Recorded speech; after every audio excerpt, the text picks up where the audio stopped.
Opo. Kumusta ang biyahe po ninyo? Maayos naman po. At excited po kaming makarating dito sa Ah, Pilipinas. Malamig ba? Oo, malamig po. Malamig. Malamig doon. Opo. Anong po ang temperatura nung malis ka? Nung nakaraan po is nag-negative 2 degrees Celsius po. So malamig pa po. Nag-decide kayo na mag-take ng inyong renewal of vow, di ba? Kasi 25 years na. Opo, tayo ba? Congratulations. Teka, bakit nyo napagpasyahan, di ba, na mag-renewal of vow kayo? Kasi po, doon po sa 25 years na pagsasama po namin, bilang yung pagpapakita ko po talaga kung gaano ko po siya kamahal. Kapatid Anthony at kapatid na si, di ba siyempre nung una kayo nagsasama, siyempre magkaiba kayo ng ugali, tapos biglang nagsama ng araw at gabi. Meron din mga pagkakataon siyempre hindi kayo nagkakaintindihan, o may pagkakataon siguro tampuhan pa. Paano nyo po hinandle yung mga ganong sitwasyon? Pag mga ganong sitwasyon po, ako na po mismo yung nagbababa ng pride. Kumbaga po kasi, para po sa akin, kapag sinalubong ko po kasi yung init ng ulo niya, maaari po kasing paggalit po kasi ang tao, minsan nakakapagsabi po tayo ng mga masasakit na salita na maaari nating pagsisihan. Na, siyempre, kapag halimbawa yung physical na katawan na sugatan, gumagaling po yan eh. Pero pag yung puso na nasugatan, mahirap. Si Ka Anthony, makata na naman. Hindi ka sumusulat ha? Hindi ba. Pag puso po kasi nasugatan, masakit na po. Talaga. Yung sinasabi nyo yan, isa sa mga adjustments ninyo? Opo. Hindi mahalaga ang argumento. Hindi po mahalaga. Ang mahalaga ay yung pagkakasundo ninyo. Hindi po natin, di ba, maiiwasan po yung mga di pagkakaunawaan. So may mga times po talaga na may mga ganyang mga bagay na bumabangon po bilang mag-asawa po. So sa mga ganong difficult times po na katulad po noon, lagi pong isinasa isip ko po, lagi ko pong sinasabi na we are a team. Team against the problem. So kailangan namin bilang team, di ba po? Partnership po kasi ang marriage, di ba po? Kailangan kami ang re-resolba sa problemang iyon. Hindi yung kami ang magugupo ng problema. You are a team Yes against the problem, Yes po. not with each other. Yes, Yun opo. Sa lahat ng pagsubok na dumating sa amin, may pagsubok man o wala, nagpapanata po kami. Nagsimula po kami sa 2, hanggang sa dumagdag yung mga bata. Opo. Tuloy-tuloy 6 na. Hanggang sa ngayon, nagsasagawa po kami ng family hour. Hindi nyo Opo. binitawan yun. Hindi po. Hindi po. Hindi po. Dahil Hanggang ngayon po, yung bago Opo. mag-25 po namin, nagpapanata po kami. papanata po kami. Opo. Dahil marami pong dinilig po ang Ama sa mga panalangin din po namin. Marami rin pong times na hindi pa po nga namin hinihingi, binibigay niya na po sa amin. Yung po talaga yung malaking naitulong ng pagpapanata po sa buhay po namin bilang pamilya po. Opo. Paano nyo po naramdaman yung paggabay ng Diyos sa inyo pong, nagpapanata kayo? Kasi di ba, ganito lang po yun eh. Lulusong kayo mula sa paglusong nyo. Kung tawagin yan, uncharted territory yan eh. Hindi natin alam eh, kung ano yung bukas, kinabukasan nyo sa isa't isa. Hindi natin alam. So, paano kayo humihingi kayo ng gabay sa Diyos sa pamamagitan ng panalangin, pagpapanata? Paano nyo naramdaman yung paggabay ng Diyos sa inyong mga paghingi ng patnubay? Marami na po kasing pagkakataon sa buhay namin na nangyari po yun eh. Na hindi man agad-agad ibigay ng Panginoong Diyos yung kailangan namin, dumarating yung panahon na nararamdaman namin. Halimbawa po, yung pangatlo po kasi naming anak, special po kasi siya Opo. nung pinanganak. Ipinagpanata po namin siya Opo. na sana dumating yung pagkakataon, kahit ganun yung kalagayan niya, kaya siyang tanggapin ng mga tao sa paligid niya. Kasi bilang special, siyempre pag nagkaanak ka po ng ganun, naawa ka na baka dumating yung panahon, maging kawawa siya dito. Yung hindi siya tatanggapin ng mga tao sa paligid. Siyempre, bilang maliit pa siya noon, hindi namin alam kung ano mangyayari sa buhay niya. Kaya pinagpanata po namin na sana mahalin siya ng mga tao. Ngayon, sa awa tulong ng ating Panginoong Diyos, 15 years old na po siya. Opo. Marami nagmamahal sa kanya. Tanggap siya ng mga tao at saka masayahin siyang bata. Ngayon, nakakausap niyo po siya kahit hindi man siya makapagsalita ng diretsyo. Nakakaunawa siya sa mga sinasabi namin. Sumusunod siya. Sa ngayon nga po, sumasamba siya. Opo. Behave po siya. Hindi mo mahahalata na gano'n ang kalagayan niya. Noong umpisa, syempre, pinagpanata niya namin yun, maliit siya. Hindi pa namin nararamdaman. Hindi namin napapatunayan. Pero ngayon, nakikita na namin yung pagbabago sa buhay niya. Masasabi namin, dinininig ng ating Panginoong Diyos yung panalangin po na. Doon po namin napatunayan kung gaano kabisa yung panata. Opo. Kasi matagal na panahon po kami talaga. Taon po kami talaga nanalangin sa Ama. So marami po talagang pagsubok na inano namin eh, na pagdaanan po na. Pero sa damin po ng pagsubok, yun po yung mabigat. Yung magkaroon ka ng anak na may special needs. Kasi ang iniisip po kasi namin, yung mga tao po kasi na, yung ano po yung matatanggap po yung anak po namin. Kasi siya, tanggap naman po namin siya. So, sa umpisa po kasi, marami talagang challenges doon po sa pag-aalaga, lalo na bilang nanay. Ako po talaga ang pinaka nag-alaga po sa kanya. Kasi si Ka Anthony po, di ba po, more on nagtatrabaho po siya. Pero ako po talaga ang gumabay po dun sa anak po namin yun. Na hanggang ngayon, marami na nakakapansin na ang bait naman ng batang to. Kagaya rin ng ibang mga mag-asawa, may mga ganyan din mga pagsubok. May tanong ako, paano kayo nag-adjust dun sa kalagayan ng sinasabi nyo kanina? Ni Austin. Ni Austin Ni po. Austin, oo. Kung ano pong kaligayahan niya, kaligayahan ko na rin po. Lalong-lalo na nung dumating yung anak kong special. Noon po kasi, nung binata ako, hindi ako takot mamatay. Pero nung dumating na yung anak kong yun, takot na ako. Kasi, sino pong mag-aalaga sa kanya pag may nangyari sa amin? Kaya, yun yung naging pinaka-adjustment ko. Na kailangan ingatan ko yung sarili ko. Ingatan ko yung pamilya ko. Para lang po kay Austin. Para magkaroon siya ng magandang buhay. Para makita ko pa kung paano yung magiging buhay niya pagtanda niya. Yun po yung naging pinakasandigan ko para mas lalo kong alagaan, mahalin yung pamilya ko ngayon. Kaya kahit ganong pagsubok yung dumating sa akin, sa amin, tuturuan ko sila magtiwala sa ating Panginoong Diyos na magpanata palagi para kahit anong mangyari, tutulungan sila ng ating Panginoon. Panalangin, yun po yung pinakamahalaga talaga. Actually, hindi lang naman po kasi yung pangatlo namin yung may problema din eh. May nangyari din po doon sa bunso namin noon na talagang napatunayan namin na dininig ng Panginoong Diyos yung panalangin po namin. Ano pangalan niya?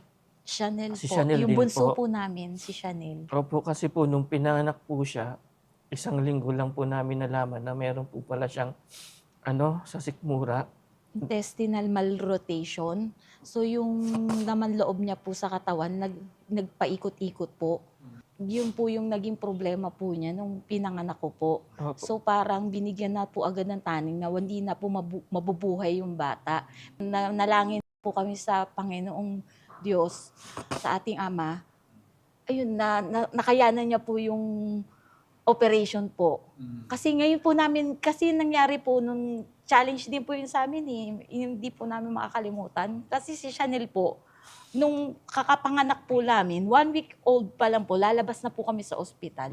Dinala na rin po siya agad sa ICU, sa emergency. Kasi nga po, nagkaroon nga, parang hindi na po kakayanin ng bata. O operahan daw po sa sikmura. Yung intestinal malrotation po. So very rare case Ganun po. kabata, ano? Opo, 1 Kumbaga- week old pa lang po siya. Opo, kasi nga po, ang sakit po sa damdamin namin magulang, pinapirma po kami ng doktor ng yung sa waiver po Waiver. na bago operahan kung ano mang mangyari doon sa bata. Wala po silang pananagutan. Nung nalaman namin yan, bago po kami pumirma, Doon mismo sa ospital, lumuhod po kami. Nagpanata kami sa Panginoong Diyos na sana maging maayos yung operasyon niya. Kasi kawawa po kasi maliit pa lang eh. Wala siyang kalaban-laban. So, ganun na mangyayari sa kanya. Kaya nung nagpanata po kami, dininig ng ama, naging maayos naman po yung operasyon ni Chanel. Ngayon, malaki na. Malaki na po siya ngayon. Ilan taon na? Ano na po, nasa 13 na po siya. Okay naman po. Kumusta naman po siya? Okay na po Opo. siya ngayon. Masiglat siya at masayahing bata. Ano lang po sa pagkain, hinay lang din po sa ano. Kasi, Bunga pa rin ng operasyon. opo, Opo. opo. Yun po yung mga biyaya tsaka himala na nangyari sa buhay namin. Na dahil sa pagpapanata po, ito po ngayon yung sambahayan ko. Basta po nasa pagsunod po tayo, hindi po tayo papabayaan ng ating Panginoong Diyos. Sa mga pagsubok na nangyari sa inyo, no, simula hanggang sa ngayon, tapos sa mga kahirapang kinakaharap natin ngayon, di ba? Papaano po ninyo patutunayan at sasabihin sa isa't isa na talagang minahal ninyo ng lalo pa ang inyong asawa?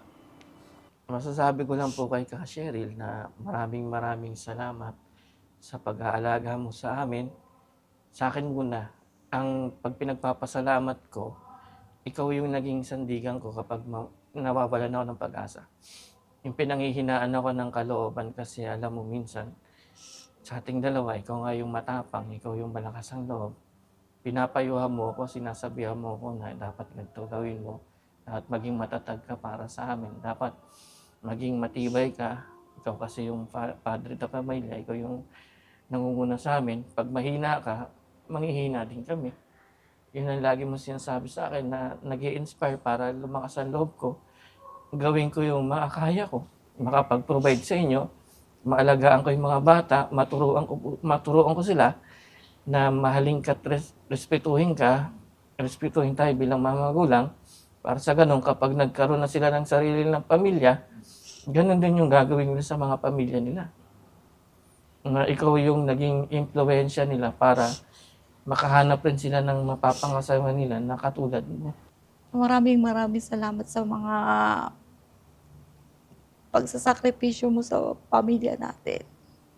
Alam ko, marami rin akong mga hindi may iwasan, nagkukulang ako. Pero sa lahat ng mga pagkukulang yun, lagi mo pinupunan din ng pagmamahal mo. So, yung pagkukulang yun, na itatama ako dahil sa'yo, na ituturo mo. At ikaw yung nagiging sandigan ko. Minsan, sa katulad na sabi mo, na malakas din ang loob ko. May mga times na nangihina din ako. Pero pag iniisip ko yung mga pagsasama natin sa 25 taong pagsasama natin, na nandito, nararamdaman ko na ikaw yung ikaw na yung pinagkaloob ng Ama na, yung bunga ng pananalangin ko noon, na ikaw yung ipinagkaloob sa akin na Ama. At mamahalin kita hanggang nabubuhay ako. Talagang pananatilihin ko yung pagiging maayos ng ating sambahayan. Mahal na mahal ka namin ng mga bata. I love you. Ikaw ang hiling sa ating Ama. Ikaw lang ang iibigin tuwi na handang magtiis at maghintay. At sa tamang panahon, basbas at ibigay umaasang diringgin. Ikaw at ako'y pagbubuklod. Mga kaibigan, narito pa rin po tayo sa distrito ng Santa Rosa, Laguna. At ipagpapatuloy po natin ang ating programa. At kapatid na Reyno, magkahalong emosyon yung naramdaman natin kanina. Kung tawagin po ay roller coaster of emotions. Yes, Yes, po. Yung in-interview po natin, ang mag-asawang Anthony at Sherilyn Opo. Namba. Namba. Oo. At doon ay makikita ninyo na doon sa mga karanasan nila sa buhay, makikita niyo may masaya, may malungkot, Di ba? Kilig. Kilig. Kitang-kita ko kayo kanina, kinikilig kayo, di ba?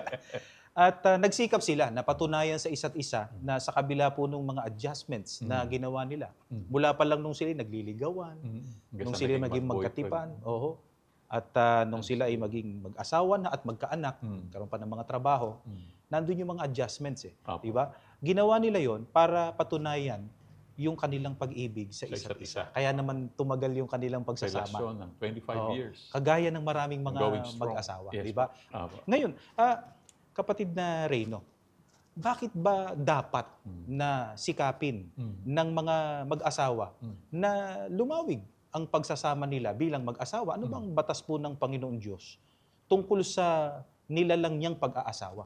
Dito po sa Marcos 17 hanggang 9, dahil dito'y iiwan ng lalaki ang kanyang ama at ina at magsasama sila ng kanyang asawa.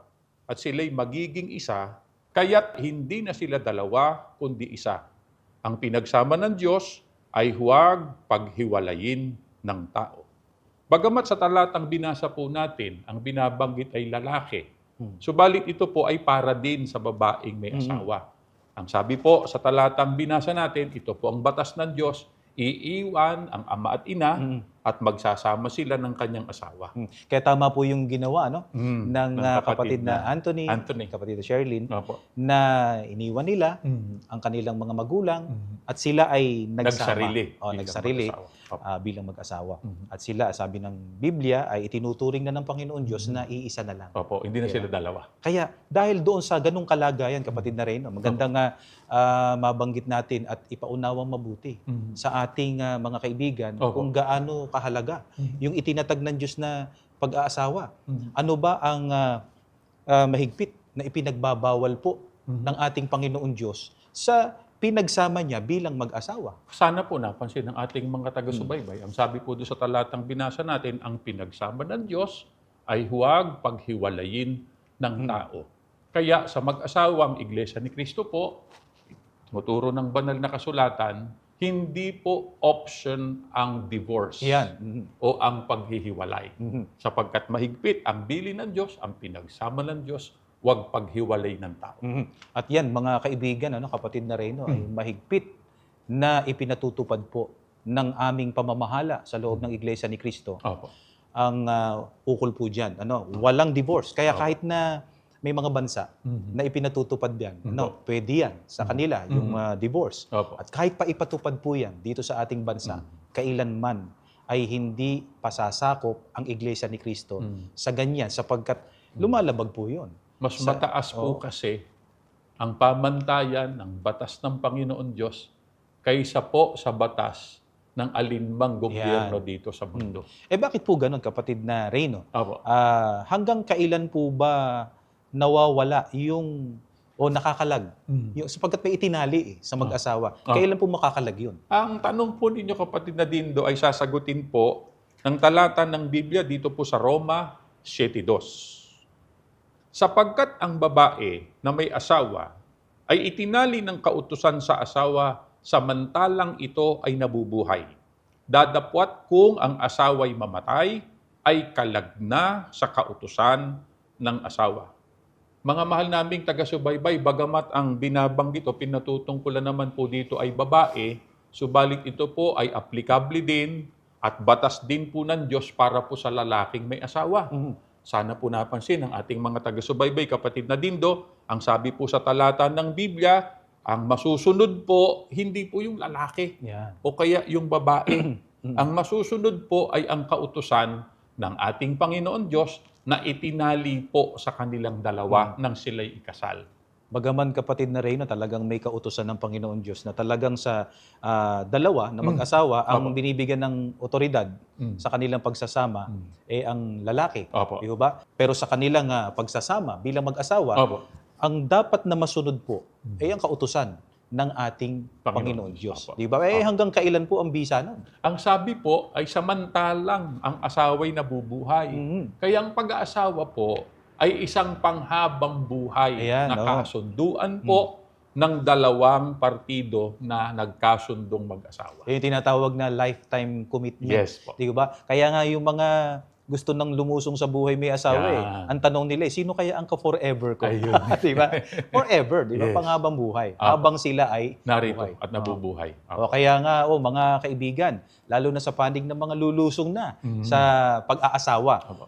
sa kabilataan, sa kadalagahan, dapat tandaan ninyo yon Mhm. na ang pag-aasawa ay panghabang buhay. Mhm. Hindi pwedeng kapag kayo hindi na nagkakasundo, ihahatid ninyo, halimbawa yung lalaki, ihahatid yung asawang Soli. babae doon sa mga magulang niya at sinusoli ko na po Oo. yung anak ninyo. Anak ninyo. Wala nang bawian yun, Hindi hindi ho ba? pwede. Kaya nga pong sabi nga po doon sa kasabihan, ang pag-aasawa po ay hindi parang kaning mainit Mm. na kapag isinubot na paso ay pwedeng iluwa. Ayan. Hindi na pwede po. Ngayon, kapatid na Reyno, kapag ang mga kautosang yan, totoo ay napakarami pong mga kautosan ng Panginoon Diyos na mababasa natin sa Biblia na siyang itinatali bilang pananagutan ng isang lalaki at isang babaeng mag-aasawa. Kaya nga sa loob ng Iglesia ni Cristo po, hindi lang isang beses tuturuan. Opo. May ilang serye ng leksyon yun. Bago pa man po Ng sila humarap doon sa matrimonyo o doon sa mismong ritual ng kasal ng araw ng kanilang pagsasama bilang mag-asawa, dumadaan po muna yung mga ikakasal doon sa, alam niyo, seminar. Seminar. di ba? Kapatid na Reyno, Opo. kasi alam naman ng ating mga taga-subaybay, lalo na yung panahon natin ngayon, Opo. di ba? Yung nakikita nilang kondisyon, sitwasyon Ng ng mga bansa, paligid natin. Opo. di ba? Opo. Talagang napakatindi na ng kahirapan. Pahirap ng pahirap ang buhay araw-araw. Mhm. Tapos dinaragdagan pa niyang mga kaguluhan, Ayan. kawalan po ng kapayapaan. Mhm. At ang Opo. isa na nga sa source ng matinding paghihirap ng tao ngayon, yung nangyayaring kaguluhan. Ang sagit ng silang. Yan, oo. Talagang kapag ka ang isang tao, lalo na ang mag-asawa, hindi matatag, at mahina. Hindi kagaya nung sinabi kanina, Oo. na nagustuhan ni kapatid na ni Anthony, kapatid kapatid na na Cheryl, na Cheryl. matapang. Opo. Diba? Sa pagharap Siya sa yung buhay. matatag. Opo. Matatag. Opo. At na ganun din si kapatid na Anthony. Talagang madadai siya ng sitwasyon. Opo, yun po ang isang napakalaking, katulad po ng binanggit ninyo kanina, ipinagpapasalamat natin na napakarami sa Diyos. Na malaking bentaha po sa loob ng Iglesia ni Cristo. Lagi po kaming ginagabayan ng mga salita ng Diyos sa walang sawang pagtuturo po ng pamamahala sa amin para yun po ang aming maging gabay. Yun ang aming tanglaw sa napakagulo at napakadilim na sanlibutan ito. Na yun, kapag ka po yun ang sinunod, no? Ng lahat po, lalo ng mag-asawa, walang dahilan. Opo, maraming masasagupang mga pagsubok, pero malalampasan at malalampasan. Yun, Dahil sa awa at tulong po. yun po ang gusto ko itanong Ay, mula po sa Biblia. Opo. Gaano kahalaga kapag ka ang mga kautusan ng Diyos mula pa lang sa kabataan hanggang sa may asawa na Opo. ay sinusunod yan? Biblia po ang sasagot, mga mahal naming taga-subaybay. Babasahin ko lamang po ang nakasulat dito sa Apokalipsis sa 3:10 hanggang 11. Sinunod mo ang aking aral, iningatan ang aking salita, tungkol sa hindi pagsuko sa iyong pananampalataya, pagtitiis, pagtitiyaga. Kaya, iingatan kita sa panahon, sa oras ng ligalig, pagsubok, pagsusulit na darating o paparating sa buong mundo upang subukin ang mga nabubuhay sa daigdig. Malapit na akong dumating ng mabilis. Magpatuloy kang matibay sa iyong pananampalataya. Manghawa ka sa taglay mo upang walang sino mang umagaw ng iyong putong. Ang sino man po, maging mag-asawa, na ang susundin po ay ang mga utos ng ating Panginoon Diyos, pinangakuan po niya, iingatan niya. At higit po sa lahat, sa panig po ng mga kaanib sa tunay na iglesia, na mamamalaging sumusunod sa tunay na aral ng Panginoon Diyos, bibigyan po ng putong ng gantimpala. Yun din po ang kaligtasan sa pagbabalik po ng ating Panginoong Hesukristo. Mga kaibigan, napakapalad po ng binabanggit po rito na susunod sa mga aral ng Panginoon Diyos. Opo. Kaya sa loob ng Iglesia ni Cristo, lagi po kaming hinihikayat ng amin pong tagapamahalang pangkalahatan na walang sawang sumunod sa mga kalooban po ng Panginoon Diyos. Kahit po sa panahon ng matitinding pagsubok at kahirapan, Napakahalaga po sa amin nun sapagkat tinuruan po kami ng aming tagapamahalang pangkalahatan na gaya po ng binasa ng kapatid na Reyno kanina na ang pagsunod ay pinagmumulan ng mga pagpapala, pag-iingat at paggabay ng ating Panginoon Diyos. Sana po ay nakatulong sa inyo ang ginawa po naming pagtalakay. Bago lamang po tayo tuluyang matapos, inaanyayahan po namin kayo sa isang maikling panalangin. Panginoon po namin Diyos, maraming salamat po sa iyong pagmamahal sa amin. Amen. Itinuturo mo po sa amin ang iyong mga salita upang kapag ka ito ay sinunod, dadaloy po ang iyong mga pagpapala. Amen. Makatulong nawa ito sa lahat, Amen. lalo na po sa mga may asawa Amen. at mayroon ng sambahayan, Amen. upang dumaloy po sa kanila ang iyong mga pagpapala. Amen. Panginoon po naming Jesus, muli mo po sana kaming ipamagitan sa ating Panginoon Diyos Amen. upang tanggapin po namin ang aming mga kahiling. Amen. Panginoon Diyos, higit na pagpalain po ang kabuuan ng iyong banal na iglesia Amen. sa pangunguna po ng aming tagapamahalang pangkalahatan. Amen. Anumang sitwasyon ang kaharapin ng iyong bayan, Opo. tulungan mo pong mapayapa pa rin po namin na maitaguyod ang paglilingkod po sa iyo. Amen. Matamo namin ang iyong mga pagpapala at pag-iingat sa Opo. araw-araw. Para nang sa ganon, patuloy po kami na maging karapat dapat po sa iyo. Amen. Hinihiling po namin ang lahat sa ngalan po ng aming Panginoong Hesukristo. Amen. Amen.